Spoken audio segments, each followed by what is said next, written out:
The Micro Effect. www.themicroeffect.com.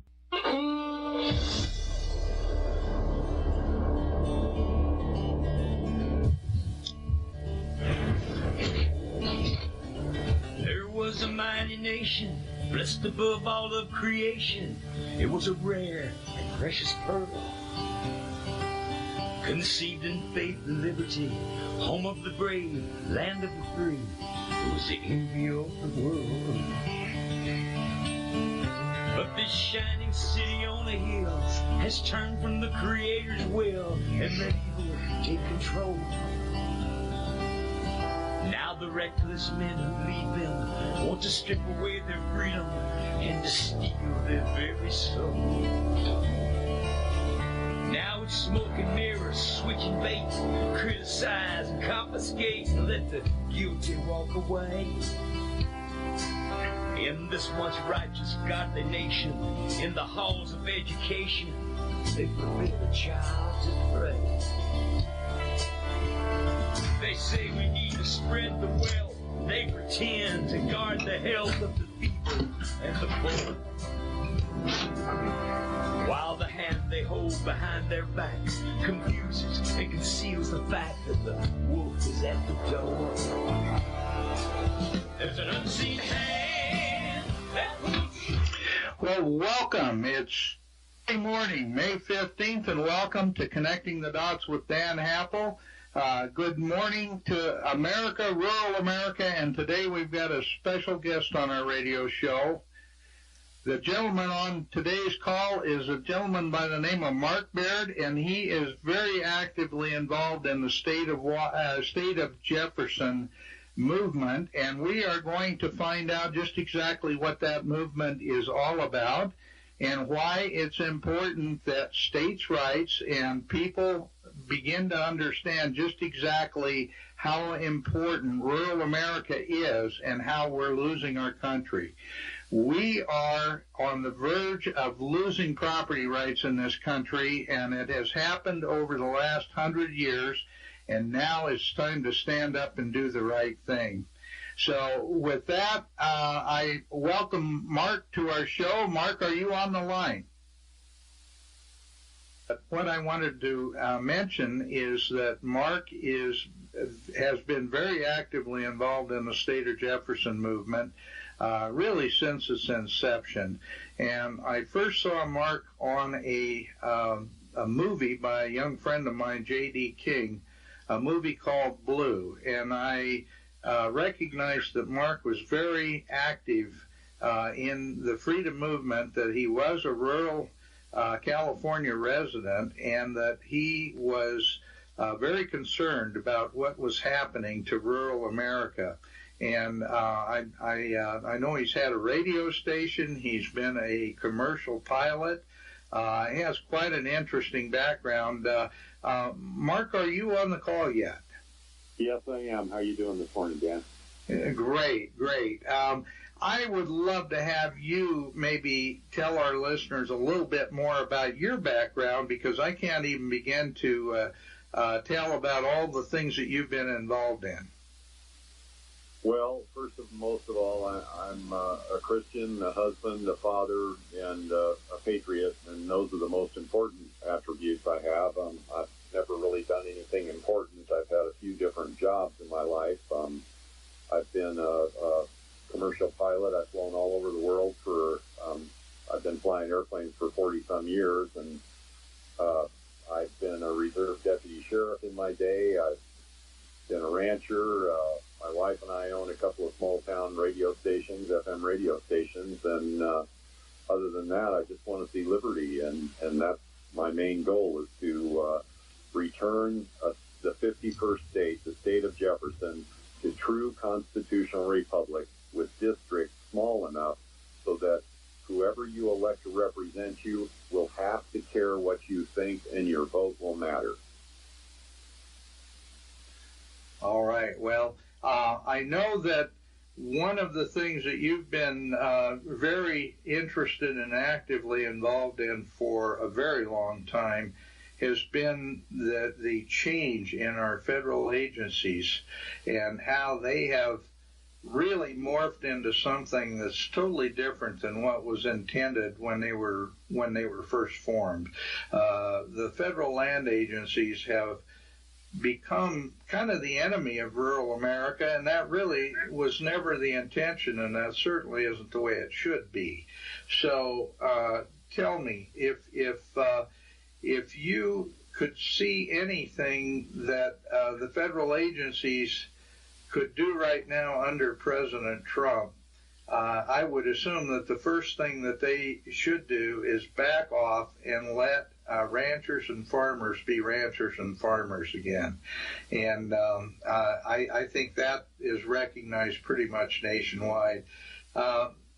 Mark, tell us a little bit. I really want to get into how you decided to become active in California in the political process, and how this whole thing evolved for you.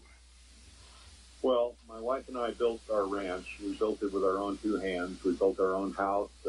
We bought this place. It was bare land, and we built everything on it. Our best dogs are buried here. Our best horses are buried here. Our blood is literally in this place, and we're not going to cut and run. And you know, a famous guy once said, if you won't fight here, where will you fight? And if you won't fight now, when will you fight? Something is dreadfully wrong. The state of California is the worst example of it almost the worst. I don't know, maybe New York is a close second, I'm not sure. But it's the worst example of lack of representation and government gone wrong, and government usurping powers that they were never given by the people. You see, Dan, here's where we all went wrong, and we allowed this. This is our own fault, and I'm a big fan of personal responsibility. If you want to know who did this, go look in the mirror, because we did it to ourselves. But government was created by people, not the other way around. Government served people, not the other way around. And we've allowed government to morph into something that constitutionally they don't have the power to be. Article 1, Section 8 of the United States Constitution is very clear about what powers government has. It has no other powers except those powers unless we allow it. The state of California is that example to the nth degree. California Constitution is been amended 525 times in the last 160-some years. It's the most ridiculous document you've ever read in your life, and I can guarantee you the governor's never read it. Most of the state officials have never read it. We've had candidates come into our meetings, and by the way, our folks are pretty well educated now. And one of the first questions we always ask them is, didn't you swear an oath to the California Constitution and the United States Constitution? They say, yes, I did, and I'm very proud of it. And the next question is, have you ever read them? And the answer is almost 100% of the time, well, no, I haven't. We had one candidate for sheriff in Shasta County. He came in front of one of our groups, and one of our gals stood up and asked him, have you ever read the United States Constitution? Oh, yes, I have, many times. And she says, how many articles are in it?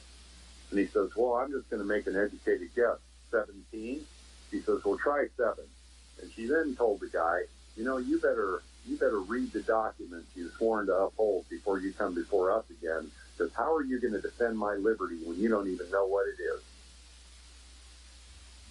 Yeah, amen. That's been my experience too. Most of the elected officials, they love to talk the talk, but they don't want to walk the walk.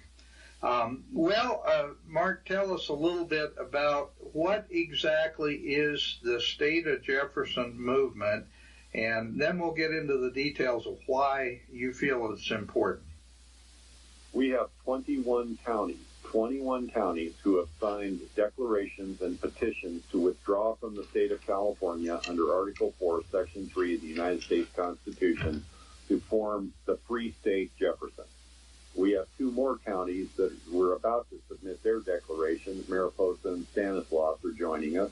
We have many counties who have asked to join us, but they're just too far away and they're not ready yet, because when we go to counties, we're not trying to force them into this program. We go to counties, we teach them what it is we're doing and why we want to do it, and then we ask them, do you want to join us? And almost invariably the answer is yes.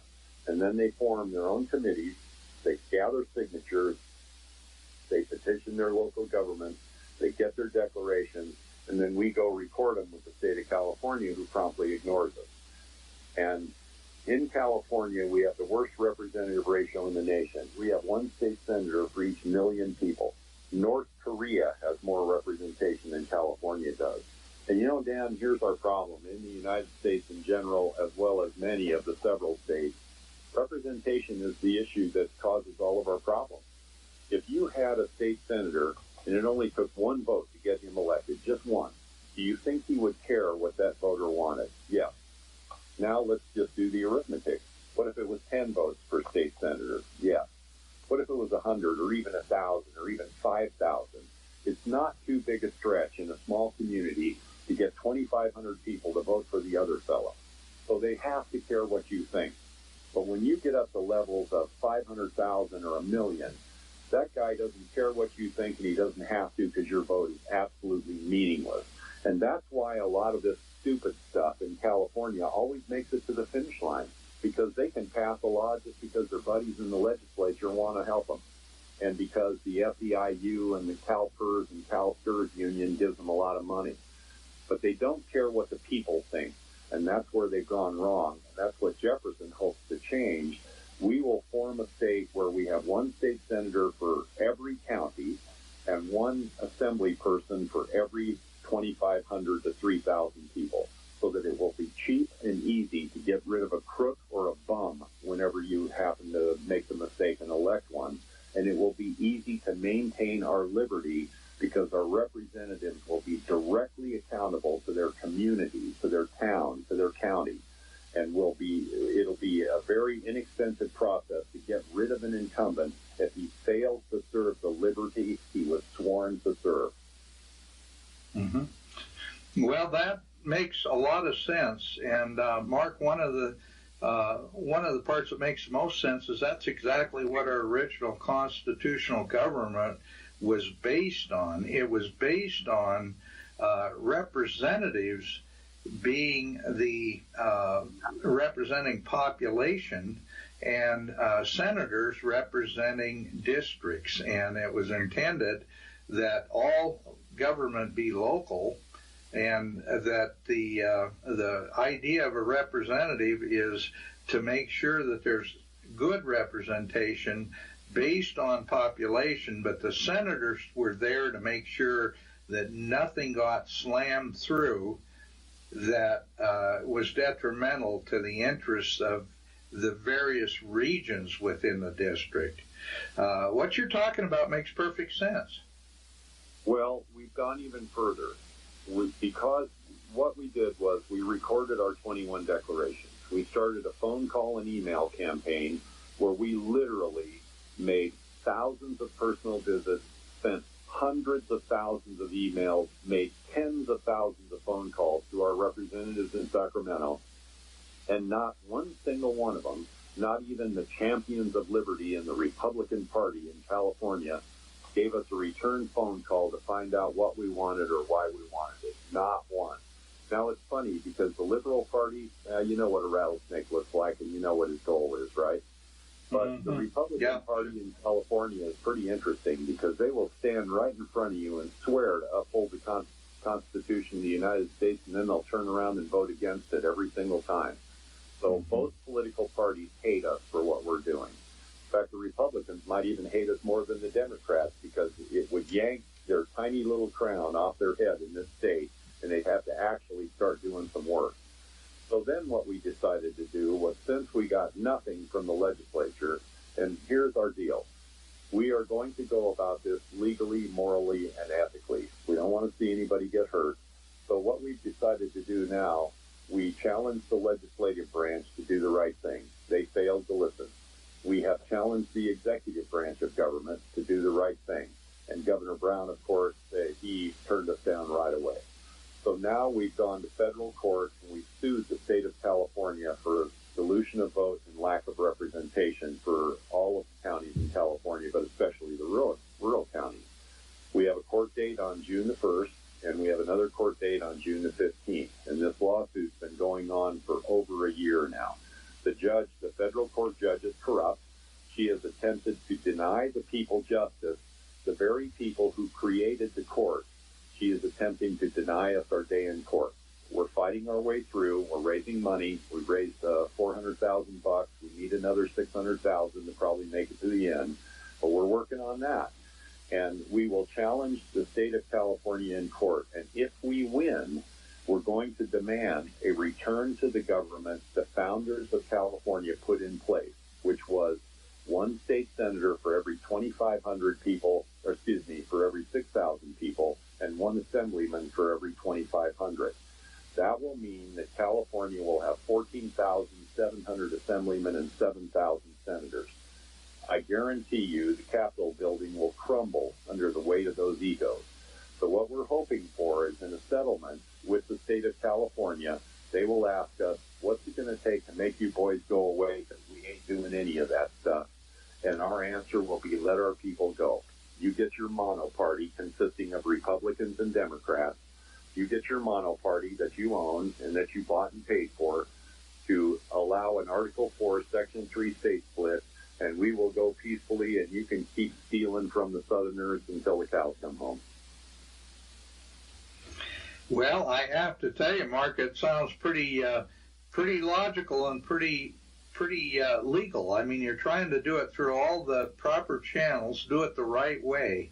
But I have to tell you, I've gone on the internet, and you've been demonized by the left in a lot of ways, and they accuse all of us who represent individual rights and private property and the things that we hold dear as being a bunch of right-wing wing nuts. And in reality, that all we're doing is trying to represent what our Constitution was designed to do, and that is provide limited, responsible government that has a high regard and a high respect for private property. You're following it right by the book. Tell me what you think about all the negatives that you've been getting from, we call it the lamestream media. Why are they so adamantly opposed to just constitutional rights? Well, the first thing I want to say is, if you don't get stung a couple of times, you're not poking the beehive in the right spot. So we must be doing something right, because they all hate us. And, it's the fact that people have grown so used to living in a nanny state where the government gives you everything and the government provides. And here's the other aspect of that. In this nation, we have allowed man's law to replace God's law. We have abdicated responsibility, personal responsibility, for what our government does. We stopped paying attention. And when you close that window where you pay attention to what government's doing, and you have an opinion that counts, an opinion that matters on how government's doing its job, you have given your responsibility to a group of nameless individuals who are then free to do whatever it is they want, just like they do in China or Cuba or North Korea or any one of those tyrannical dictatorships. We say no to that. We say that first we have to teach ourselves how to win these fights in our own backyard. We have to educate people as to what constitutional responsibility means, what constitutional republic is, and the fact that God's law supersedes all of man's law. Government has no authority over God's laws. Government has no authority over the inalienable rights. They have no position on it because it is literally above the policy table. When you abdicate God's law for man's law, you're opening the door to abdicating morality, which we've done in this country. We allow teachers to tell kindergarten kids about the LGBT lifestyle and all of this other incredibly crazy stuff that little bitty children have no business hearing about. And what we've allowed them to do is abdicate morality. And once you've done that as a police officer, a former police officer, I can tell you right now, there aren't enough cops on earth to keep you safe once you have given up on God's law. No, you're right. And that's exactly what our system of government was designed to do was to follow what's called natural law, which is God's law. And that's what our whole system is predicated on, is the idea that our natural law, our God-given rights, come from God, and that government exists to protect those rights and not to create those rights. You're absolutely right. And, you know, people ask yourselves this question: why did people come here in the first place? Why did the first colonists, the first settlers, come to North America? They didn't do it for the money. There was no money here. They didn't do it because they have an easier life than they had in England and Holland and all the places they came from. They didn't do it for that reason. They did it because the kings and monarchs of Europe were ignoring God's law, and they were tyrannizing the people with their own directive and not following God's law. They came here because they wanted to create a place where God's law was supreme and ruled over man's law, and secular law was secondary. And so when they came here, they didn't come here as a nation. They came here as individuals. And they learned very quickly that one guy can cut down a tree, but one guy can't drag it to the cabin by himself. So they formed society, and they formed government in order to make their lives better. They didn't form a government to make government's life better. They didn't form a government so that they could give away their rights and have to sit as the California legislature made parts of the Bible illegal, for God's sake. They formed government because they knew they could do more things if they banded together as a society, and they could safeguard their inalienable rights if there were more of them to band together to do that. That's why governments were formed. They were formed among people in order to secure the rights that they hold most dear.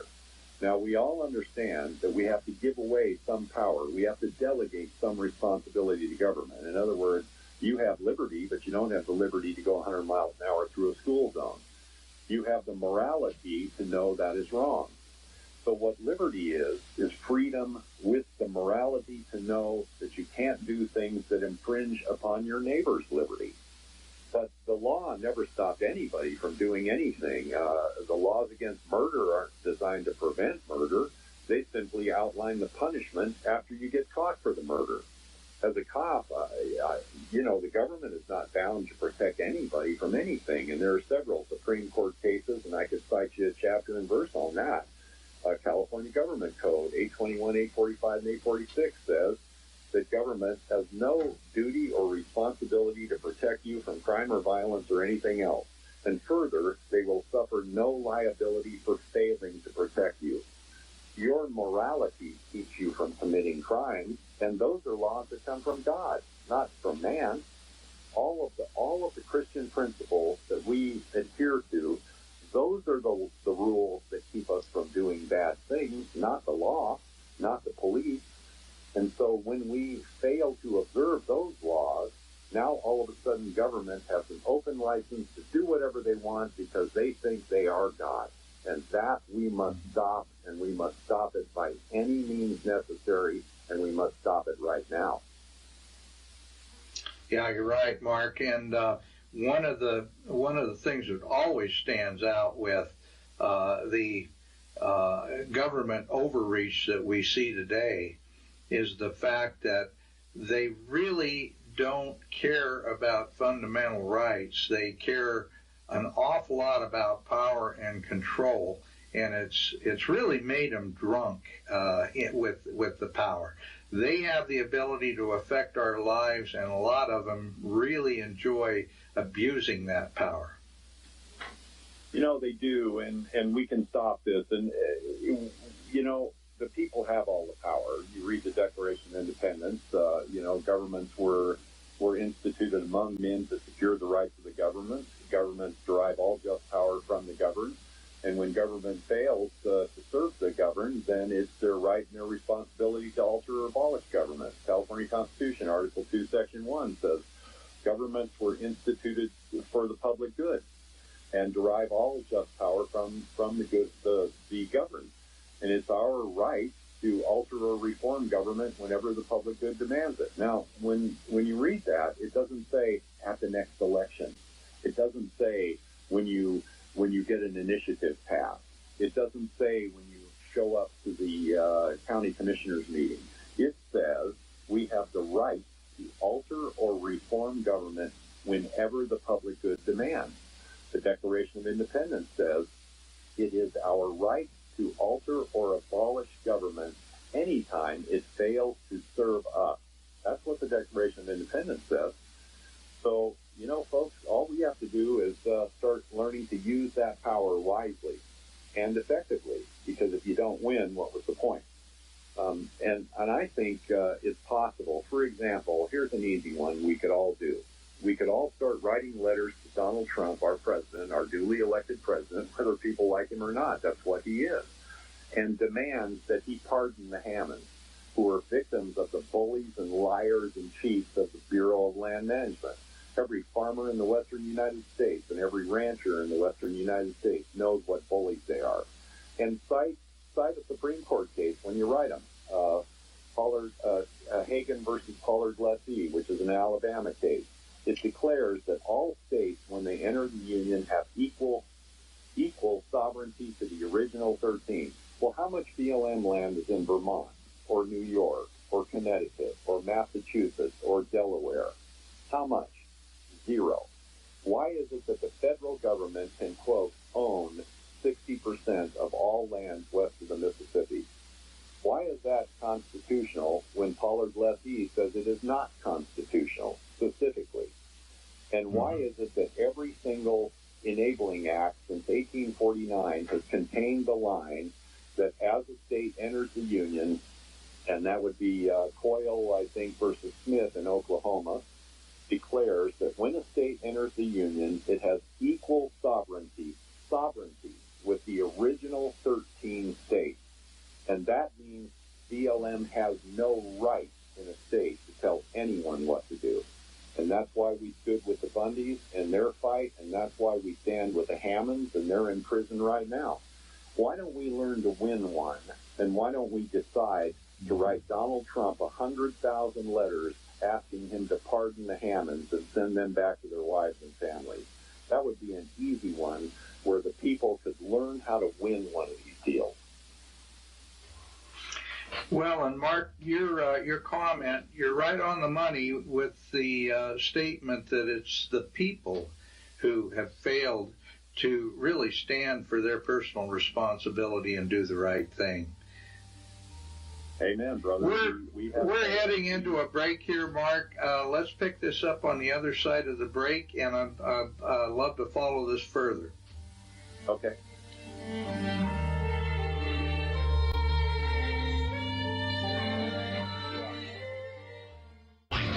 www.themicroeffect.com.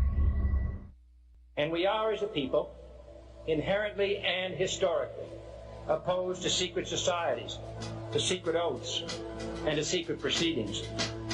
For we are opposed around the world by a monolithic and ruthless conspiracy that relies primarily on covert means for expanding its sphere of influence.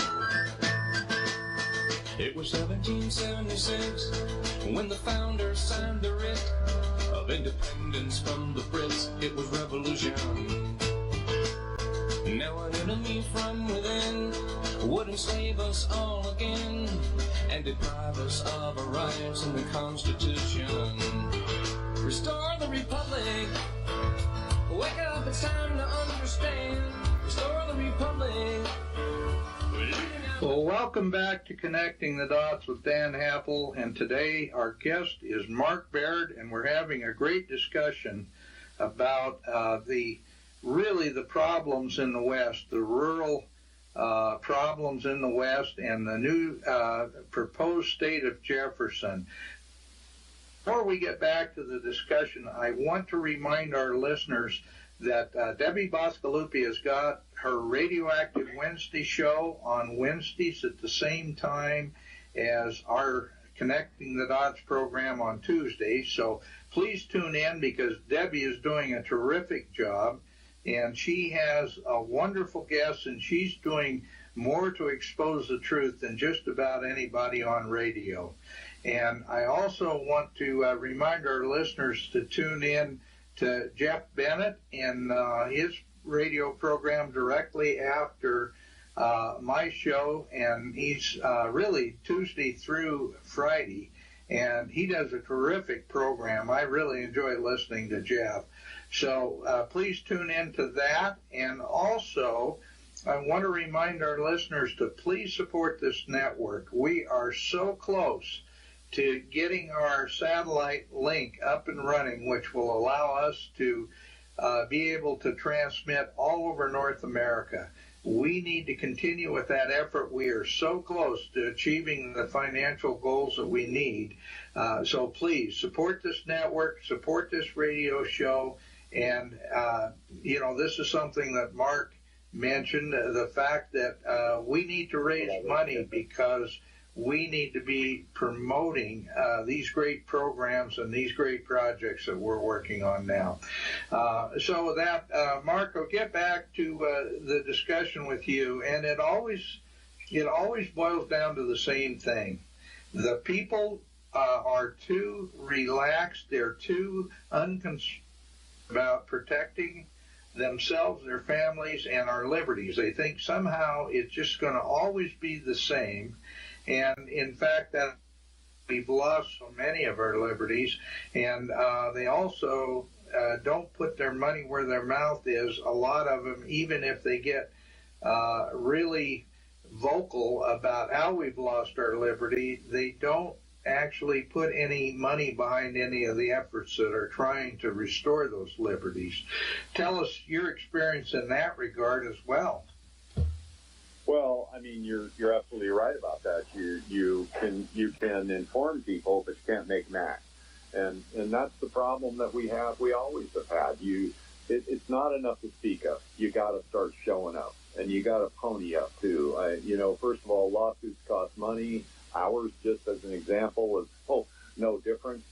We don't have any political parties or corporations behind us. Everybody hates us except the people who stand to gain liberty. But all the powerful people hate us, believe me. So we're getting our money $2 at a time. And it's hard to get $2 out of somebody that doesn't have much money. But, I'm reminded of a story. You're familiar with the term, the line in the sand. And a lot of people don't really know what that means. That came from the Alamo, where Colonel Travis drew a line in the sand. And he asked the men standing on the other side of it, he said, which of you will cross this line and help me fight? And they all crossed the line, of course, and knowing that within 2 or 3 days they'd all be dead. But they did it for a reason. They did it to hold Santa Anna off until General Houston could get forces and come down and start the real war, and they hoped to achieve liberty for Texans in the Texas Republic by doing that, and they did it. But they all knew they were going to die in the process. I'm also reminded of a story where Samuel Adams and John Hancock were sitting in Pastor Jonas Clark's house the night before the Lexington, the shot that was heard around the world on April 19, 1775. And Hancock was a little nervous, and he should have been, because he said 700 regulars. Now, he didn't say British regulars, because they were British. This was a civil war. Their own government sent 700 highly trained regular army soldiers to kill or capture them. And they were British at that time. Can you imagine sitting in your house in Montana, and you're in the church pastor's office, and 700 infantrymen from the 1st Division are coming to kill you the next morning? How many people would stand with you out in that yard at dawn, do you think? How many would you get? Well, Pastor Clark, John Hancock, was a little worried, and he asked Pastor Clark, he said, can your men handle this? Are they ready? And Pastor Clark looked him right in the eye, and he said, Mr. Hancock, I've been training these men for this very moment all their lives. That was the role the church had to play in government. That's the role the church has historically always played in government in this country. We used to have a motto in the Revolutionary War that said, no king but King Jesus. Where are those thoughts, and where is that morality? And where is the backbone that comes from the knowledge that you do not serve man, you serve God? And you have to stand up for God's idea of morality to fight tyranny. Are you really going to allow a government that will take God out of its purview and out of the Constitution? Are you really willing to allow godlessness in your state and in your nation? Or will you stand and fight? And that's the question we ask people. So, but what happened in Lexington on April 19th was this.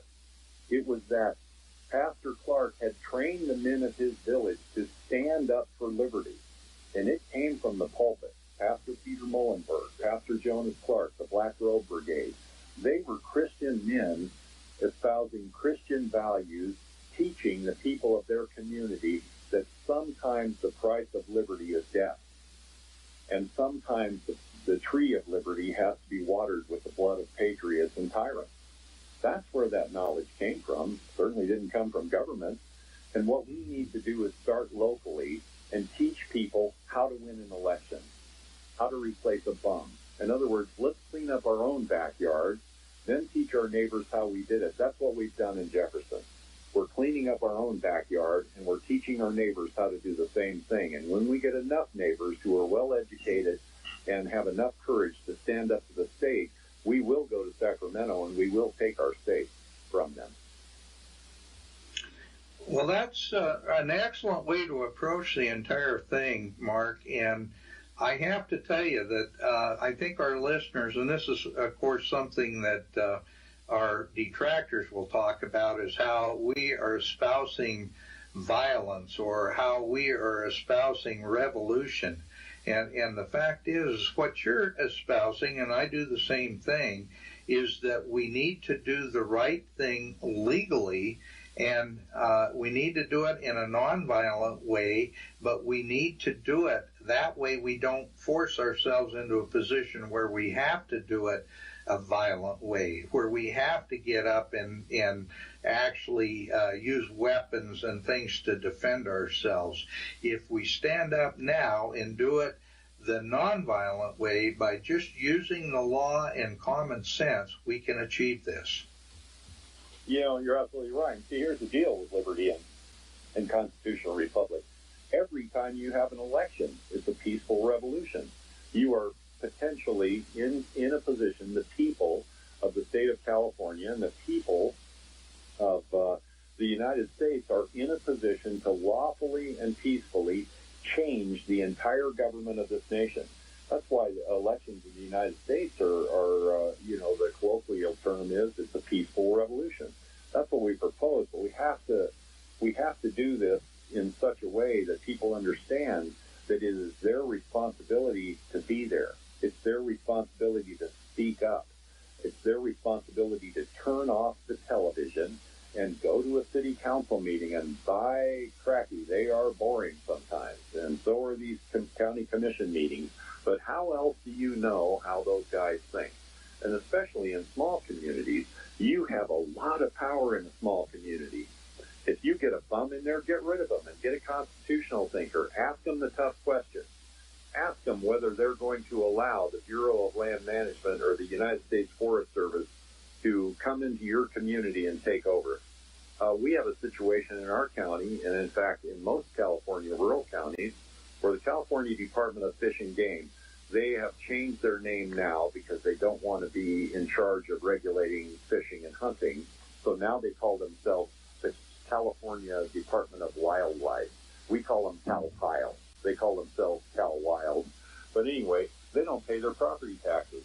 They owe Siskiyou County $1 million. So the effort we're engaged in right now in our county is we're trying to get our county commissioners to seize land that Fish and Game claims to own for failure to pay taxes, the same way they'd seize your house if you fail to pay taxes. We also have an effort that we're just beginning in our community to make Siskiyou County a sanctuary county for the Second Amendment in California. Hey, two can play at that game. These are legal, moral, ethical, and peaceful ways to return your government to the hands of the people, and then ask your neighbors, this is what we've done. Would you like us to teach you how we did it? And let's start a brush fire, and we can do it. Yeah, you can. And the thing that's so positive about this is that you're defending your constitutional rights. You're not plowing new ground. You're doing what our founders said you were supposed to be doing to protect our Constitution. And most people need to understand this is completely legal.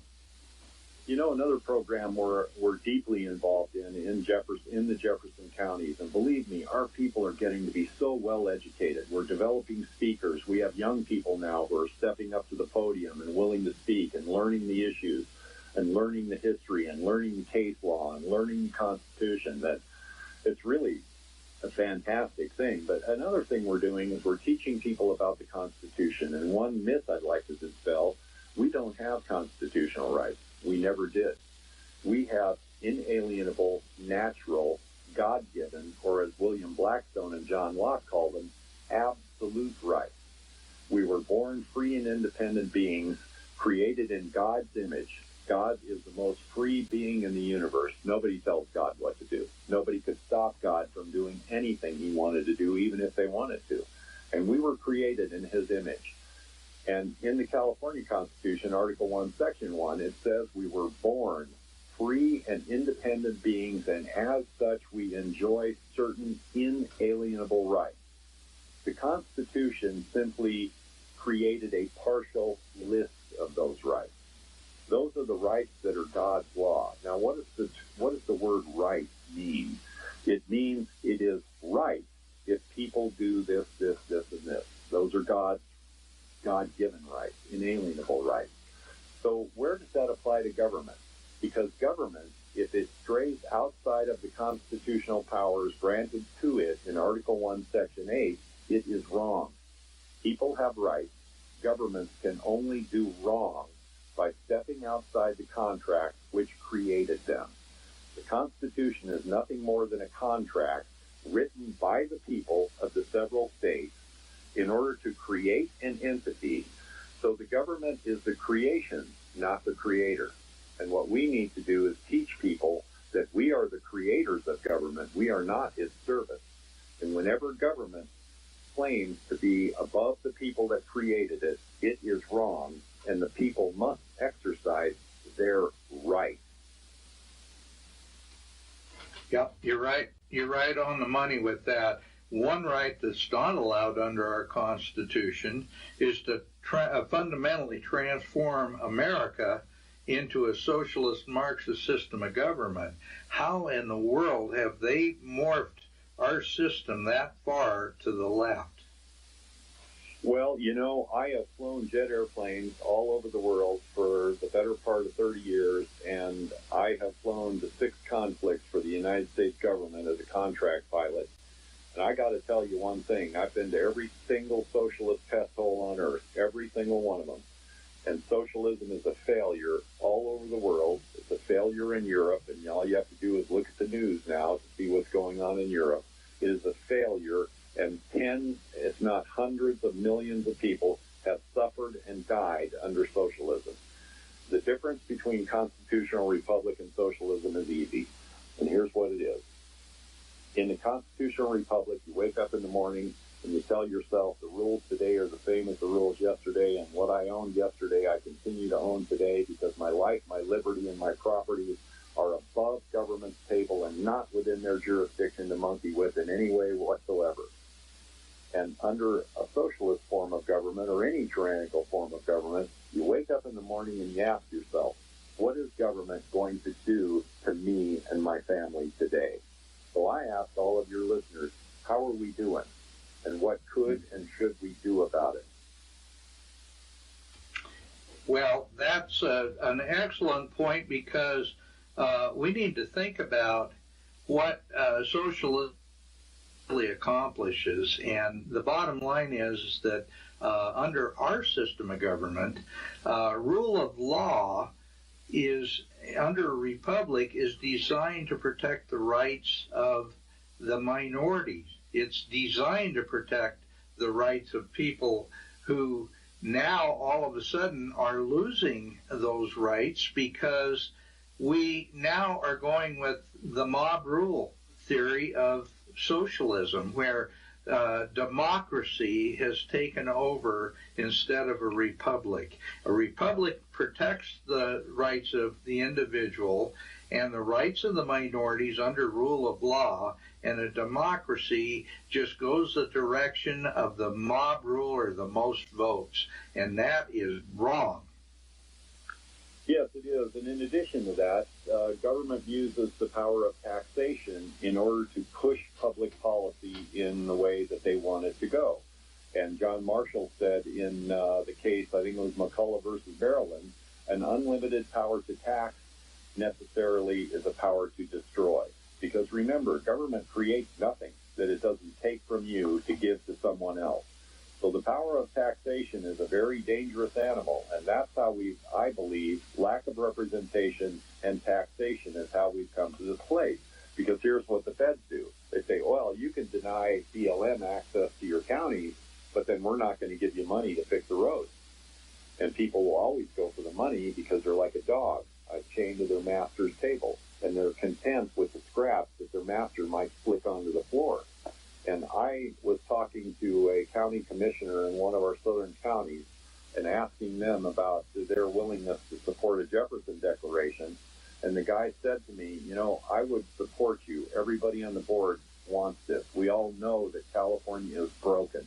We know that we have to start over, and that's our motto. California is broken, and we need to start over. And he says, but we're afraid that California will take away the Sykes Reservoir if we go with you guys. And he says, what's your opinion on that? And first, I was honest with the guy. I said, look, my goal here is not to hurt you or hurt your community. Our goal is to help you and help you have liberty and freedom and economic freedom to do better. I said, but here's what I think of what you said. In fact, I said, I'm not going to tell you what I think. I'm going to tell you what Sam Adams thought. He said, if you value your money more than your liberty, if you value your safety more than the animating contest of freedom, go from us in peace. We seek neither your arms nor your counsel. Crouch down and lick the hand that feeds you, and may we forget that you were ever once called our countrymen. That's a wonderful quote. It is the truth. And that's why, you know, a lot of these guys, you know, we think that, well, we're modern and we knew more than they did. And, you know, we have science now that they didn't have, and we have art now that they didn't have, and we just have wisdom that they didn't have. That's absolutely untrue. Absolutely not. And when you look at the Bible and Ecclesiastes, it tells us there is nothing new under the sun. What was will be, what has been done will be done. And Patrick Henry said, I have nothing but the light of history, the lamp of history with which to guide my feet. I can't tell the future except by what has passed. The Constitution was never, ever intended to protect us from changing times. It wasn't.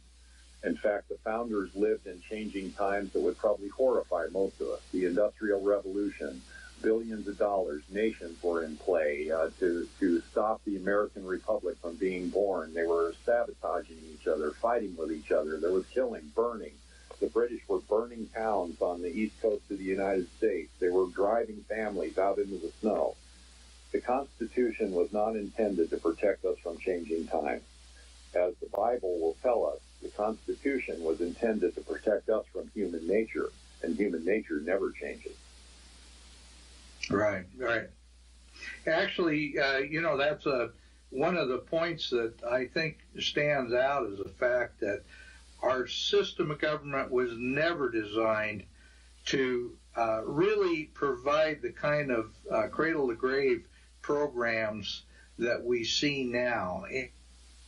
It was designed strictly to be a framework to protect our rights to liberty and property.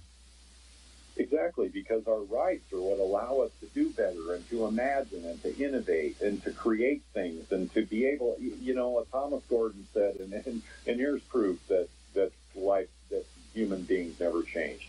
Thomas Gordon said in 1721, he said, every plowman knows the difference between good government and bad, because he knows how much of his produce he's allowed to keep and how much of it will be taxed into insignificance. Isn't that interesting? Here's a guy in 1720 who didn't have a car, never heard of a semi-automatic rifle, never saw a jet plane, probably didn't even have indoor plumbing. And he knew everything about government that we know today. The power to tax is the power to destroy.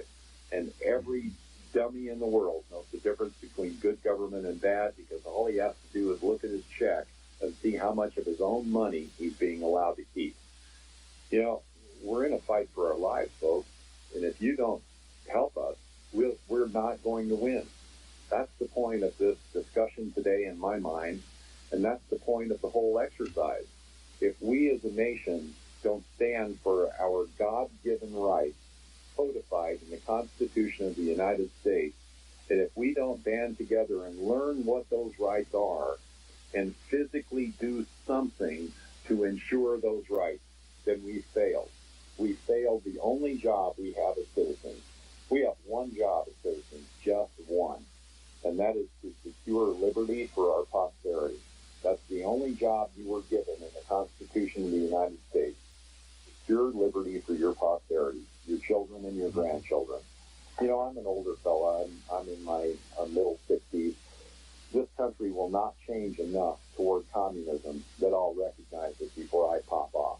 I have lots of AR-15s. I don't care what the government of California says. I'm never getting rid of them. I'm never going to register them. I'm never going to ask permission to carry. I'm never going to ask permission to do the things that God gives me the liberty to do. Never, ever. And I've told people at Fish and Game, if you want my water, bring your gun. You're going to need it. And you know what? They never come because they know I'll fight.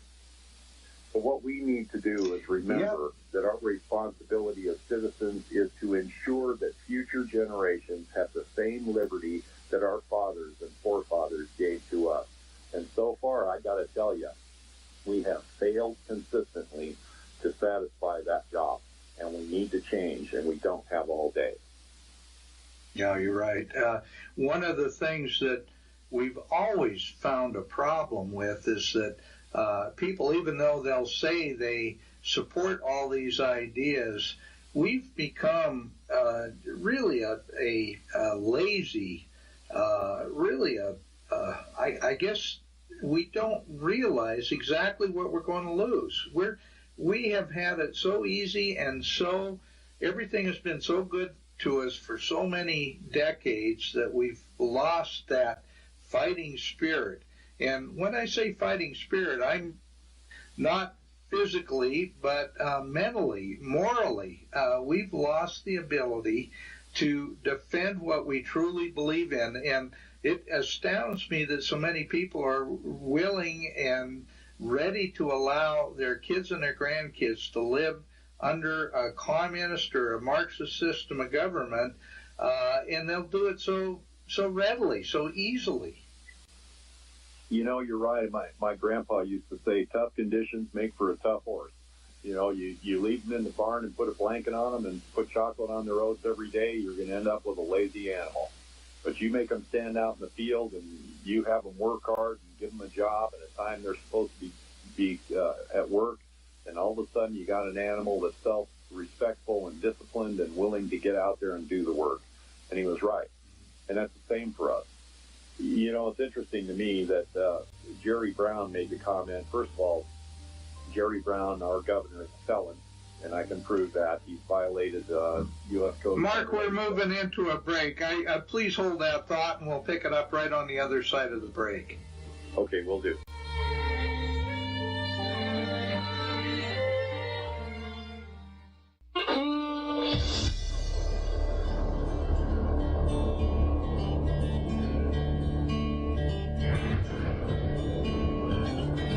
Was a mighty nation, blessed above all of creation. It was a rare and precious pearl, conceived in faith and liberty, home of the brave, land of the free. It was the envy of the world. But this shining city on a hill has turned from the Creator's will and let evil take control. Now the reckless men who lead them want to strip away their freedom and to steal their very soul. Now it's smoke and mirrors, switching bait, criticize and confiscate, and let the guilty walk away. In this once righteous godly nation, in the halls of education, they forbid a child to pray. They say we need to spread the wealth. They pretend to guard the health of the feeble and the poor, while the hand they hold behind their backs confuses and conceals the fact that the wolf is at the door. There's an unseen hand that pulls string. Back to Connecting the Dots with Dan Happel, and my guest today is Mark Baird. And Mark, we've been talking about the State of Jefferson movement, and I want to ask you, why has California tilted so far to the left? It used to be a fairly reasonable state, but over the last 50 years, it's just gone completely over the edge. Well, the answer to that's easy. It's the money, and it's the lack of representation. We had a constitution which was formed with a representative model that was one state senator for every 6,000 people and one assemblyman for every 2,500 people. And then in 1928, California residents passed Proposition 26 because we have the power to change our constitution by popular initiative. And that initiative, essentially, it was authored by the California Farm Bureau Federation, and it created a legislature that had roughly one state senator per county. There were some counties like Alpine that only have 3,000 people in them. So one of the rules was a state senator can't share more than 3 counties, and those counties have to touch one another. So that the history and culture and economy of the 3 counties have to be the same. And then we had also an assembly by population, as it always was. And California did great then. We had less than $5 billion in long-term debt. No crazy stuff made it to the finish line, like it does now. And we had a pretty good state, and it worked. And that happened all the way until 1964, or it was actually 1962, when a series of Supreme Court cases under Chief Justice Earl Warren, who was once the governor of California and its state attorney general. And by the way, Earl Warren never read the Constitution, and I'll prove that to you. And so Earl Warren started out in 1962 to fundamentally change the United States of America, and he did it. And do you know what he said in his retirement party? Someone asked him what was his greatest achievement. He did not say desegregation. He didn't say civil rights. What he said was, I was able to force 30 state legislatures to change the way they elect state officials. And what he did was, in the words of the dissenting Justice Frankenfurter, he created a nation that has an entirely city point of view. And the way he did that was with a principle that he invented called one man, one vote. And how one man, one vote works, it used to be, in the old days, that a lot of states had one state senator per county. And that way, rural areas had voice in the legislature, and everyone knew that the cities would run the assemblies because they just have more people in them. That's not good or bad. It's just the truth. But, however, there would be checks and balances on the unbridled power of the mob because rural counties would, by necessity of their geography, control state senate.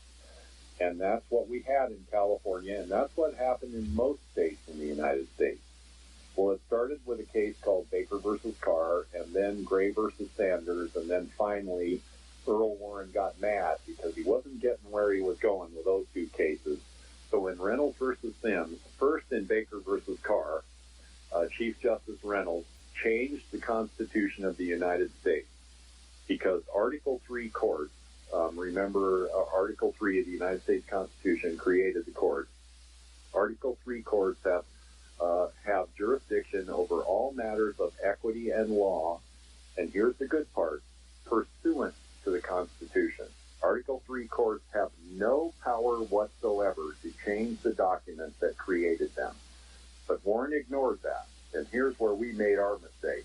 The people of this nation allowed it. And what he did was he created a principle where in Reynolds versus Sims, first in Baker, he said the federal court has the jurisdiction to intervene in state elections. My goodness gracious. Can you imagine that the object of a contract all of a sudden gives itself the power to change the states that wrote the contract? went and bought a car, would the car ever have the ability to change the payment? Of course not. But yet Warren gave himself the power to intervene in state elections. Then, in Gray versus Sanders, Chief Justice Warren gave the federal courts the power to say that all state elections must be conducted by population alone. In other words, states are no longer allowed to have one state senator for each county. All state elections must be conducted by in districts with roughly equal population count. Well, what that did in California and a great many other states, most notably the populated states like Chicago and New York and Virginia, places like that, it made the Senate a rubber stamp for the Assembly and destroyed the checks and balances that rural counties had on urban counties. And then finally in Reynolds versus Sims, he said, all state elections will be conducted by apportionment schemes that are subject to supervision by the federal court. In other words, you are no longer a citizen of your state. You are no longer a citizen of the state of Montana. I am no longer a citizen of the state of California. I live in California and I am subject to the whims of the federal court. And what that did was it created an oligarchy where all state elections are supervised by the federal court, and those elections must be approved by the apportionment schemes have to be approved by the federal court. And what it did was created a nation where the unbridled power of the mob in the cities, for example, in the entire state of Jefferson, which occupies 1/3 of the land mass of California, we have 6 state-level representatives. Los Angeles County alone has 15 state senators. Almost 1/3 of the state Senate is run by Los Angeles County alone. The state of Jefferson has 2 state senators. So you can see who's going to win and who's going to lose every single legislative argument in the state. And what Justice Frankenfurter said was, if we do this, first of all, he said, the court has no business sticking its nose in the thorny thicket of state politics. Now, kind of keep that in mind for a second, because our federal judge has denied us our day in court 3 times because she says courts can't settle political questions. Well, if that's the truth, how did we get where we are now? And I'll answer that. We got there because the court stuck its nose in the Constitution of the United States and changed the way states conduct their elections. And that was an illegal act and unconstitutional by the United States Supreme Court itself. And we, the people of the United States, did nothing. But the state of Jefferson is going to change that. We are going to put the saddle back on the horse where it belongs, because our state, each county will have a state senator, and the assembly will be by population, and we will use the Equal Footing Act and state sovereignty to tell the feds to pound sand if they try to change our Constitution. We won't allow it. Well, and that's a critical thing to understand, is that our whole system of government was predicated on the idea that the individual's rights are what are important and not collective rights. And what we're talking about, and Earl Warren was notorious for, he had a reputation as being conservative. That's dead wrong.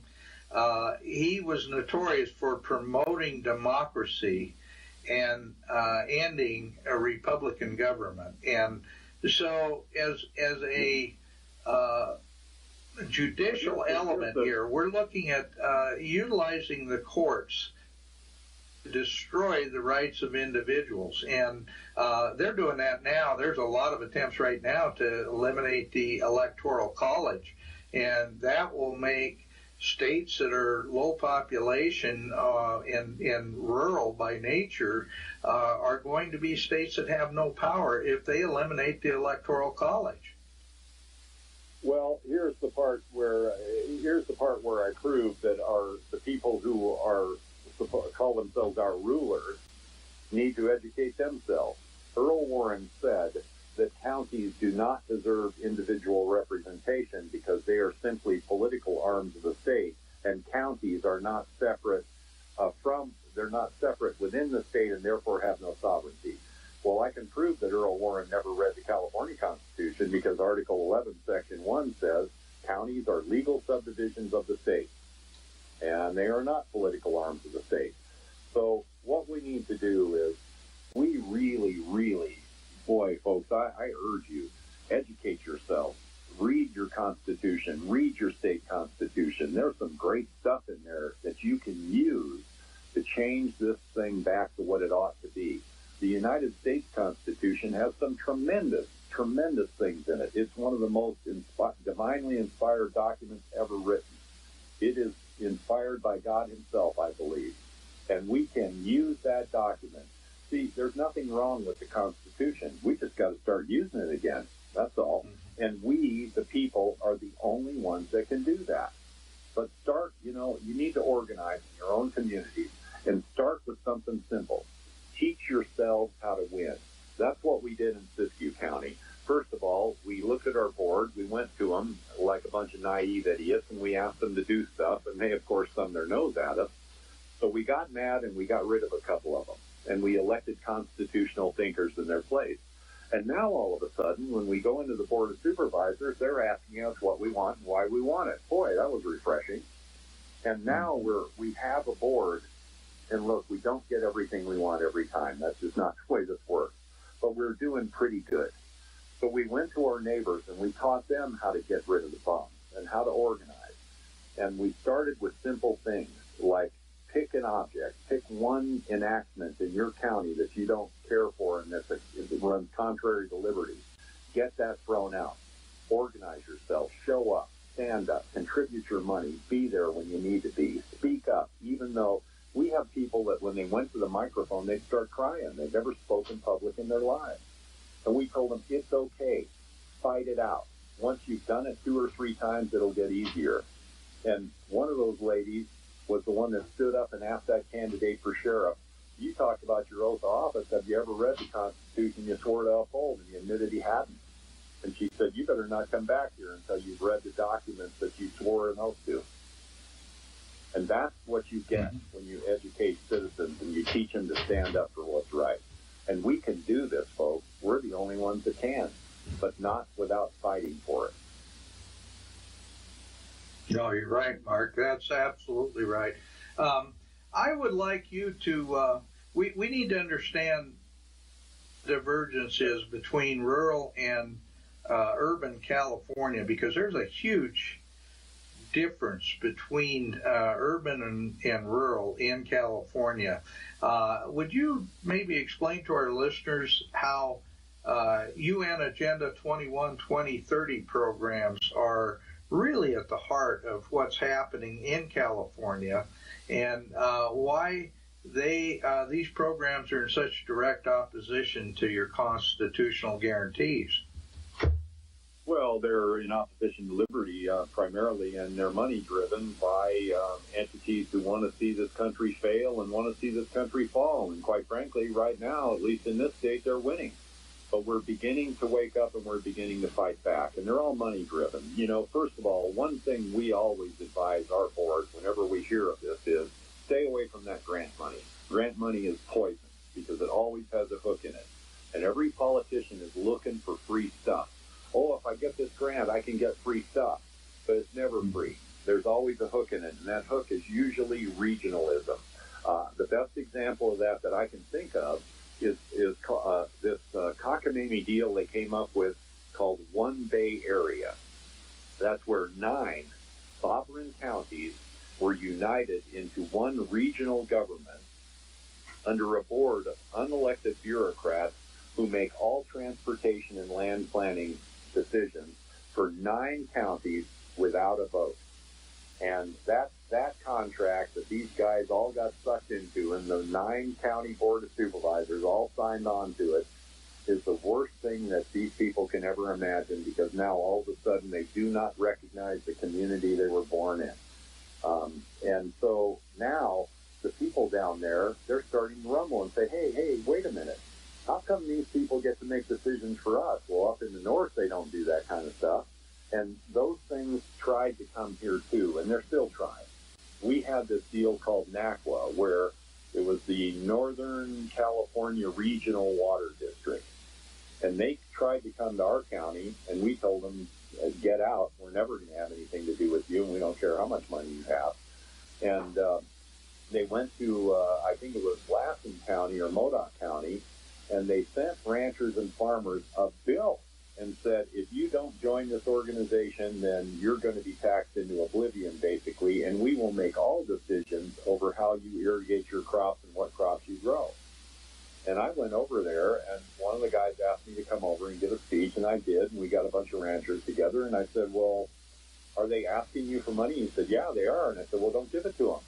He said, well, we have to give it to them. And I said, well, why do you have to? Did somebody show up at your door with a gun and a bat?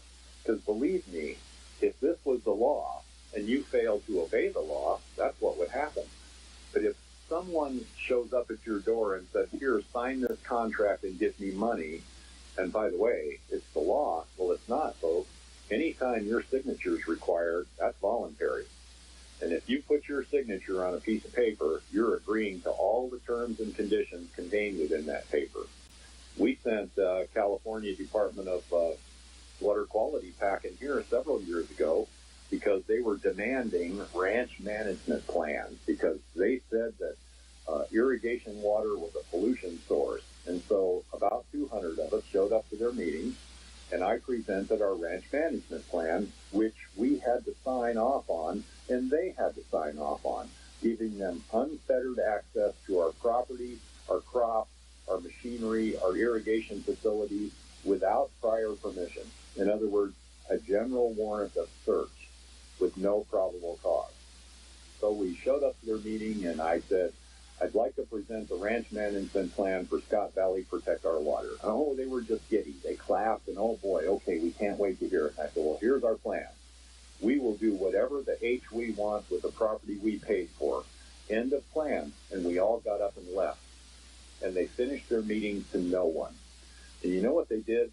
3 days later, they published in the Sacramento newspaper that they had given us a 5-year exemption to ranch management plans in recognition of our excellent stewardship of the environment. And we were just laughing like crazy. Now, they will come back. We didn't finish them off. They will be back, but we will continue to fight in just that way every time they come back. We have to fight these things on a bottom-up level. We've got to start with the people because government here was meant to be bottom-up, not top-down. And that's where your power is, folks. Start in your local community. Pick a topic, gather, pick a strategy, and then fight it. And teach yourselves how to win. Because once you won a couple of these things, boy, you all of a sudden you gain a lot of liberty and you start feeling empowered. Yeah, I've got a friend by the name of Jim Carlson that's been on my radio show a number of times, and Jim has a group out of Kansas who actually go into counties around the country, and where the counties are having problems with federal or state agencies that are coming in and promoting programs that reduce or destroy private property and farming and ranching and some of these things. And one of the things that Jim brings out time after time is that these agencies, especially the federal agencies, design and create rules that aren't in effect by law. They're not passed through legal means. They're just an agency, I don't know what the best term for it, but an agency rule. And it has nothing to do with what the law is, but they get away with it because they tell local governments and individuals, well, this is the rules that we have in place. It may be the rules for their agency, but it has nothing to do with the law, and it's time we realize that. And when they bring these things to the table, we need to fight them. Well, you hit a topic near and dear to my heart because they tried that 10 times here in our county, and we beat them every time on that because there is such a thing as the Administrative Procedures Act, and here's where we whip them. with their own rules. Because I've got to tell you, these guys are so arrogant and so uneducated, they don't even know their own rules. So the first thing you have to do is ask them, have you coordinated with all local governments? All local governments. Well, what do you mean? You say, okay, well, that's a no. Have you complied with the Data Quality Assessment Act? Well, of course we have. Oh, good. Well, who's your Data Quality Assessment Officer? Is he here right now? Would you point him out to me? Because I got some questions for him. Oh, well, no, because they obviously don't know what that means. And then as a group, you say, well, obviously what you're doing is illegal and unconstitutional, so there's no reason for us to stay here anymore. I think we'll leave. And then everybody gets up and leaves, and they have their meeting to no one. The second tactic they use is that Delphi tactic. They will attempt to separate you and put you with a bunch of people who have no power to make decisions. Whenever you meet with any of these agencies, demand that someone be present who is capable of making decisions and making those decisions stick. Otherwise, you don't want to be involved in that meeting, because all it is a diversion, and it's intended to wear you out, spend your money so that you don't show up anymore. So there are a lot of rules and a lot of tactics that we learned. For example, they accused us of warming up the river through agricultural practices. So I said, well, have you complied with the Data Quality Assessment Act? I said, oh, well, of course we had. I said, well, who's your Data Quality Assessment Officer? Well, we don't have one. I said, okay, well, you haven't complied. But let's go ahead. What was the temperature of the river before it became impaired? Oh, well, we don't know that. I said, well, how do you know it's impaired? And the guy said, well, we created some data. And I said, oh, so you ginned up some numbers, and you're going to use those numbers to take our irrigation water away? Okay, well, it's time to go then. And everybody got up and left. And they were so embarrassed they never came back.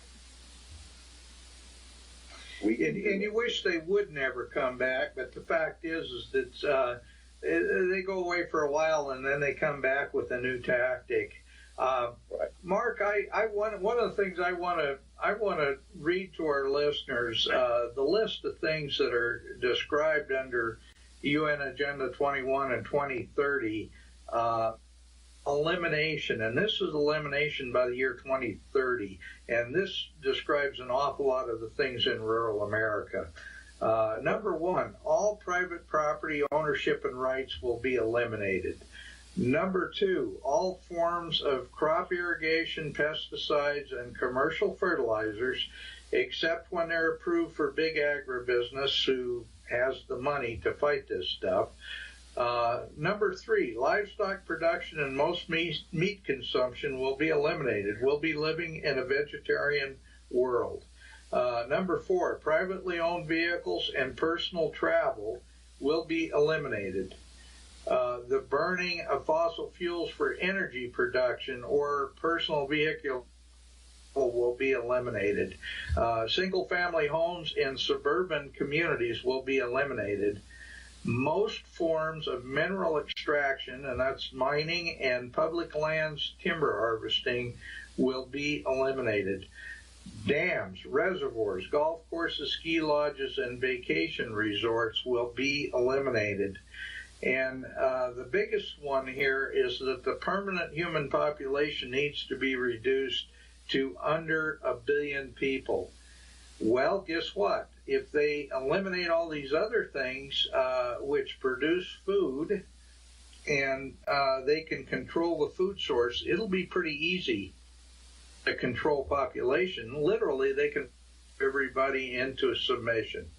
Am I off base on that, Mark?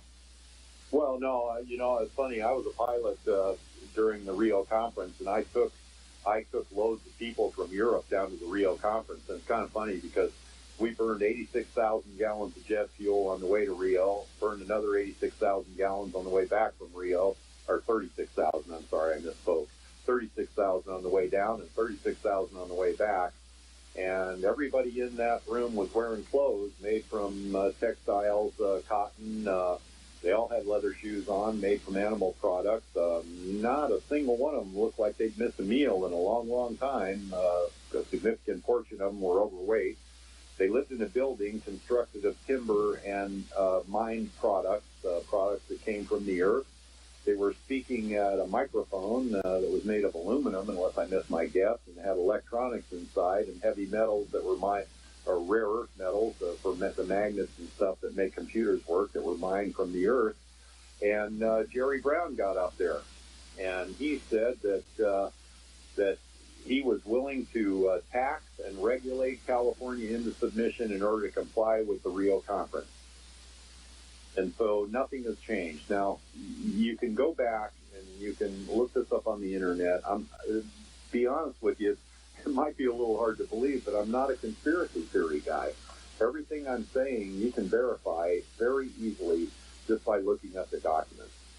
And all this started with the Club of Rome in the 80s, where a bunch of very wealthy men got together to determine how they could control the planet and its money. Because all you have to do is follow the money to know where this goes. Wherever your treasure is, so will your heart be. Oddly enough, all of the truths that are in our lives come from our Bible. So what these guys did was they got together and they were trying to figure out how they could control the planet politically and economically. And here's what they came up with. We have to find a way to cause man to consider himself his own worst enemy. And in that way, it will be easy to control the masses. But what was the way? Climate change. All we have to do is say that man himself is destroying the planet that he lives on, and it will be easy to get the masses to do what we want, and we can always tell them that they're saving the planet they live on. And what they did was they created a way to marginalize the average guy if he disagreed.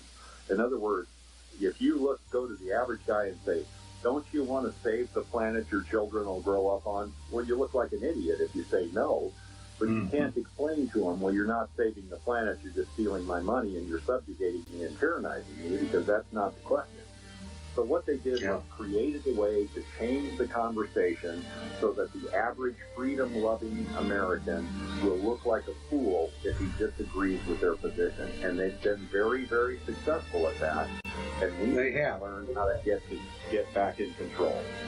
Mark, we're going to have to take a short break here, but we'll pick this up on the other side. Okay.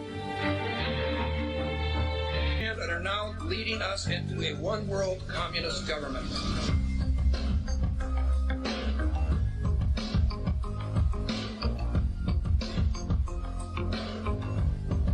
Well, welcome back to Connecting the Dots with Dan Happel, and today my guest is Mark Baird. I love that last quote, because that's my friend Stan Jones. He ran for governor in the state of Montana in 2008. And when he talked about the world government on a public stage and how important it was for Montanans to stand up for their rights, he did not win the governorship, obviously, but he brought this before the international public, and I applaud the man for having the guts to do that. Before we get started on our conversation again, I want to remind our listeners to listen to Debbie Boscalupi's Radioactive Wednesday tomorrow at 8 a.m. till 10 a.m. Pacific time. And listen also after my show today and a week at 11 o'clock Mountain Time, listen to Jeff Bennett's program. He has a program called oh, crap. Now I forgot the name of the program. Anyway, he has a terrific program. I love to listen to the guy. He is really an excellent radio host, and he does a terrific job. So anyway, with that, and then I also ask our listeners to please support this network. We are in a fundraiser to get our satellite link up and running, and we are in the process. We are very close. We're literally within a few $1,000s of achieving our goal. Please dig into your pockets, get out that checkbook, and write a few checks or send a few dollars, because we are very close to having our satellite, which will allow us literally to be able to transmit all over North America. So Mark, with that, I'll get back to you. You were talking about the New World Order and how so many of these programs are have been generated 40, 50 years ago. You talked about the Club of Rome. If you follow the money, it always goes back to that. It's the money and the power that is controlling all of these movements. And many of the people who are in the Green Movement today were in the communist movement throughout the 60s. Mikhail Gorbachev, who was the premier of the Soviet and a very outspoken communist, is now the head of Green Cross, which is the most renowned environmental group in the world. So if you follow the money, it always goes back to the same places, and they are trying to transition our constitutional republic into a socialist, Marxist / communist world government, and that's really what the bottom line is. Yeah, it really is. And, like I said, I'm not much of a conspiracy theory guy. I think that, first of all, the power to coalesce a group that really has that kind of reach is tough. But I do believe that these groups do march in tandem. And whenever their interests overlap, they're certainly going to act in concert. So I don't know whether there are 4 or 5 guys that are actually trying to take over the planet, but I can name a couple that are trying. George Soros comes to mind right away. The Clinton Foundation was another one. And then you look at that thief and liar Al Gore, a guy who invented global warming in order to make $1 billion. And guess what? People are so stupid he made the money. And he actually got a Nobel Prize for making a lousy documentary where he lies all the way through it.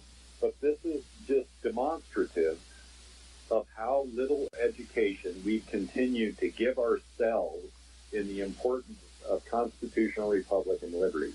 And these things have been known for a long, long time. I mean, John Adams said, liberty must be protected at all hazards.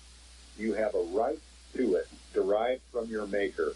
And even if that weren't true, even if that were not true, it was purchased and bought for you with the ease, the estate, the blood, and the treasure of your fathers. How important is that to you, folks? I mean, I just don't believe everything that comes out of the internet. I just don't believe everything that comes out of Jerry Brown or Al Gore's mouth. I want verification.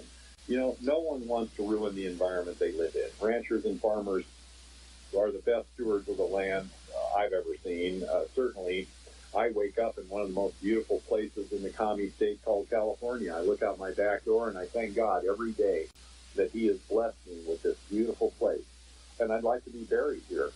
But I'll tell you, George Washington was right when he said the difference between the American Christian and the rest of the world is this. The American would rather die on his feet than live on his knees. So what is your line in the sand? Do you trust a government that doesn't trust you? Do you trust a government that exempts itself from the laws that it subjects you to? For example, Congress doesn't have to comply with Obamacare, but you do. In California, the California legislature exempted itself from the show good cause laws in order to get carry permits that the rest of the state is supposedly subject to. So here you have the kings and the aristocracy of your little world, your state, your nation, and they are successful in exempting themselves from the very laws that they subject you to. Think about that word subject, and think about the fact that there are rulers of this nation that do not have to comply with some of the laws that you have to comply with. For example, Social Security. Federal employees don't have Social Security taken out of their checks. They have a different retirement program for themselves. In California, they have CalPERS. They don't have Social Security taken out of their checks. They have a better retirement program reserved for the ruling elite. Is that okay with you? Are those things okay? I go in the bathroom and I look in the mirror and I say, hey, this is your fault. And you're the only one that can fix it. And you have to start with yourself. And you have to admit, first of all, that we have failed to pay attention, and we have failed to hold government to the standard to which the Constitution is supposed to hold them. And we, the people, are the ones that have failed in this process, not them. They're just doing what crooks do. You know, I've seen this a million times in my life, and my former job as a police officer. If somebody wants to steal something, they don't care what the law is. They're going to go steal it. My job is to see if I can collect them afterwards. And that's the same with the crooks in government. They don't care what they steal as long as they don't get caught. They're only sorry when they get caught. But it's up to us to catch them, and no one else is even going to try. But what this comes back to is, what are you willing to do to secure liberty for yourselves, your children, and your grandchildren? What is it? How far are you willing to go? Are you willing to go to a meeting? Are you willing to participate? Are you willing to put your money where your mouth is?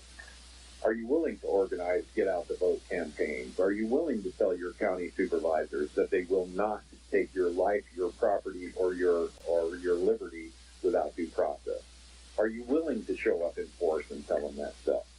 Are you willing to run for office as a liberty-minded individual? What is it you're really? Do you have a line in the sand? Do you even know what that is? What are you willing to fight for? What's your line in the sand?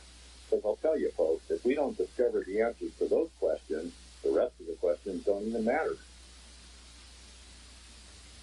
Yeah, you're right. If people don't want to participate in their own future, then they're going to have to live with a future that's dictated to them, and it will be dictated. Mark, tell us a little bit about your federal court case and some of the things that are going on and how that is impacting the whole movement, the state of Jefferson. Okay. Well, first, I want to go back to the basis of a court case, of our court case, or of any court case. The social contract we call Constitution is nothing more than a contract between the people of the state of California and the product of the contract, which is the government. The people are the authors. The government is the result of that contract, if you will. Now, we can prove in court, it's very easy to prove, that the Constitution of California was intended to accomplish certain things. And the preamble tells us exactly what those things are. We, the people of the state of California, grateful to Almighty God for our freedom, that to secure and perpetuate its blessings, we established this Constitution. The Constitution of the state of California was designed to perpetuate our right to freedom. So now, we don't have that in California because we don't have representation, and I've already told you about the 1 for a million and 1 for $500,000 and how the money runs the state, and everybody knows that nationally, because unfortunately California is part of the process of bludgeoning the rest of the people in the United States into submission. But we aim to change that. So we appealed to the legislative branch, we were ignored. We appealed to the executive branch, we were ignored. We only have one other appeal that is legal, moral, and ethical, and that is to the judicial branch. So we have complained to the federal court that the state of California has violated its own constitution in that it capped the number of representatives at 120, 40 senators and 80 assembly people, and it did so in order to prevent certain groups of people from gaining access to political power. And we can prove that historically. It's pretty easy. In 1850, we had one constitution. Well, a group of folks got a hold of a constitutional convention in 1879, and here's what they said. They said that the Chinese must go, and we're going to limit the number of representatives in the California legislature in order to prevent a growing Chinese population from gaining any representation in the state. Now, just kind of file that back just for a second. And in fact, we can prove that easily because Article 19 of the California Constitution in 1879 was, it's a felony to hire a Chinese person to work for you. So,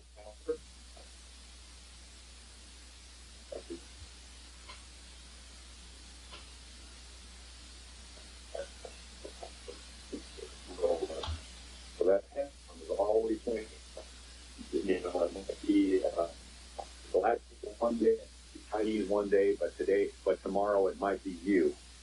And so what we need to do is return to constitutional republic in California so that liberty will serve all of the people, no matter who they are. And here's the way we can do that. We have sued the state in federal court, and our allegation is that California created a system of government designed to discriminate against certain people. And we can prove all of that. Now, if the court finds for us, if this first judge finds our direction, and believe me, she doesn't want to. She's an Obama appointee. She's a lifelong Democrat. She used to work in Sacramento. So she's been trying to deny us justice for a year. But here's where we really can do something. Title 28, Section 2284 of the United States Code says that any case brought to federal court that has to do with dilution of votes or apportionment with either a federal or a state body, no single judge is qualified to hear that because they would be capable of partisanship. So any case that deals with apportionment or dilution of votes, the judge must appeal to the chief magistrate and request a three-judge court. Now, here's the beauty of the three-judge court. Any action resulting from a three-judge court, and this is also in the United States Code, Title 28, any action resulting from a three-judge court, primary jurisdiction for the appeal is the United States Supreme Court. And we learned that from the Abbots versus Evenwell team. That's how they got their case in front of the United States Supreme Court in less than a year. So if this judge on June 1st appoints a three-judge court, no matter what that three-judge court does, we get to go to the Supreme Court. Now, Edmund Coke said in 1700, all courts are corrupt because the judge knows who pays them.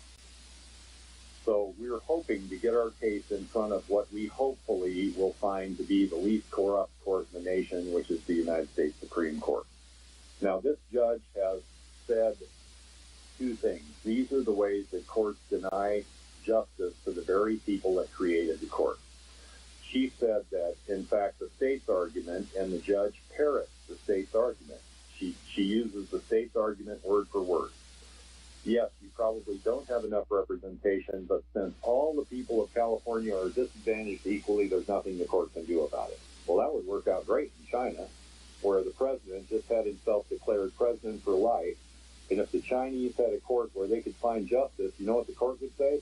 Well, since you're all equally disadvantaged, there's nothing we can do about it. Too bad. You're in a dictatorship now. So we find that argument to be wholly against the cause of liberty. The second argument is this is a political question and courts can't solve political questions. Well, if that's true, how did Earl Warren change the United States Constitution and fundamentally change the United States so that we got in this position to start with? Because in California, in 165 years, with the addition of 39.5 million people, not one representative has been added to the People's House, while the other two branches of government have been allowed to grow like weeds. In fact, the legislative branch has no power to oversee the other two branches of government, which is what their job is, because they just don't have enough guys. For example, we have 575 state agencies, and we only have 120 legislators to oversee them. So each legislator, all by himself, would have to oversee 5 or 6 state agencies alone in order to make sure they weren't stealing our money or doing things they weren't allowed to do. Now, when you look at the United States Congress, we have the same problem there. I am a plaintiff in a federal lawsuit against the United States of America for failing to increase the number of congressmen as population increased. And the attorney who wrote this case, Eugene Martin Laverne, and I urge everybody to look up this case, he alleges that the very first amendment to the United States Constitution was called Article the First. He alleges it was appropriately ratified by 12 of 15 states, which would guarantee us no less than one congressman for every 50,000 people. In other words, bottom-up government instead of top-down. So our case in California court is mirrored by Eugene's case in federal court, and I'm also a plaintiff in that case. And Eugene needs support as well. So if you want to help with a buck or two, send it to Eugene's case, and you can look it up on the internet and figure out how to do that. But if we win, what we will do is yank the rug out from under the money politics of Sacramento and place the power back in the hands of the people through districts that are small enough that the representative will have to care what you think about him or her, or they will lose their job. In California, 98% of the time, we never get rid of an incumbent because it costs too much money. And what that would do, we hope, is create a situation where we go to the Supreme Court and the Supreme Court finds for us, and we then go to the state of California and demand that we have 14,000 assemblymen and 7,000 senators. Now, we think the state of California will try to bargain its way out of that. This isn't guaranteed because, once again, folks, there is no constitutional way to split a state in court. That's a legislative remedy only.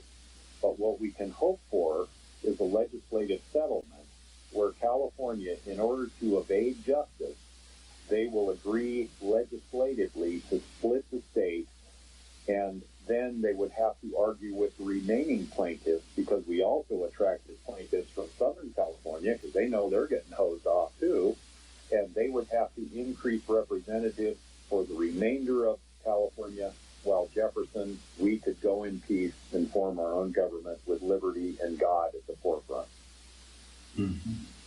That's a powerful message. It really is. What can we do as people in this country and get our listeners involved? What can we do to really help your efforts and support what you're doing? Now, you mentioned donating money. Can you give that address again, that website, so that some of our listeners can help? Yes, it is S as in Sam, O as in Oscar, J as in Juliet, SOJ51.org, and there's a donate button. And by the way, we have no staff, no one gets paid, not me, not anyone. The only expense we have is we spend $100 a month on a bookkeeper. Every cent you contribute will go to the legal case. We don't get our expenses, our hamburger money, our motels for traveling. We pay for our own gas. This is truly a grassroots movement. The political elites of this state, both Republican and so-called conservative and liberal, hate us. None of them wants to see us succeed. This is an effort of, by, and for the people. If you can afford $2, please help us. If you can't, God bless you, and write a letter to President Trump and demand that he pardon the Hammons. But the time has come for 51 states. If we create a state with true constitutional liberty, I am sure we can teach other states how to do that in their own home ground, and then we can demand constitutional behavior out of the Fed. But not until we teach ourselves how to win one. We've got to learn how to win, folks, because as people, we've forgotten that lesson. Well, I'll tell you, you are an excellent spokesman for the whole concept, and I really am pleased to hear your points of view on so many things. You've done your homework. You do a good job. You represent very effectively what the State of Jefferson movement is all about, and I certainly applaud your efforts and hope that we can see more of this. And I have to say, too, that the internet and podcasts and blogcasts and the sorts of radio programs that we're doing here are the real key to the success of this, because America is finally starting to wake up. You know that, Mark. You've certainly through your radio efforts. Well, Dan, God bless you, and God bless the work you're doing. And it is God, folks. God is in our lives. He is alive. He is here. He is active in our lives. He is trying to help those who will humble themselves and then raise their voices to him. And the things that you ask in Jesus' name will be given to you. And I'm not talking about TVs and cars. I'm talking about liberty and godliness. And I want to say that Dan, the efforts that you're undertaking and your work and your podcast, that's the way to reach the people directly without having to go through a big organization. And folks, you are much more likely to hear the truth from guys like Dan than you are anywhere on your TV. In fact, I haven't had a TV in 30 years, and I feel blessed not to have one of those machines. So thank you, Dan. God bless you, and God bless what you're doing, and I wish you all the success in the world, and I look forward to talking to you again. Well, I certainly look forward to talking to you again, and I think I'm going to mention our Red Pill Expo in Spokane that is coming up, and I'm hoping that next year you will agree to be a speaker at the Red Pill Expo in Spokane or wherever it is. But please, I ask our listeners to go to redpillexpo.org and learn more about this, because there's going to be a number of speakers expressing very similar things to what Mark has been talking about on this program. Mark, thank you again for all your efforts. You're a terrific gentleman, and all I can say is that you've got 150% support from me, and I believe from our listeners. Well, thank you so much. God bless you, and the time has come for 51. Thank you, sir.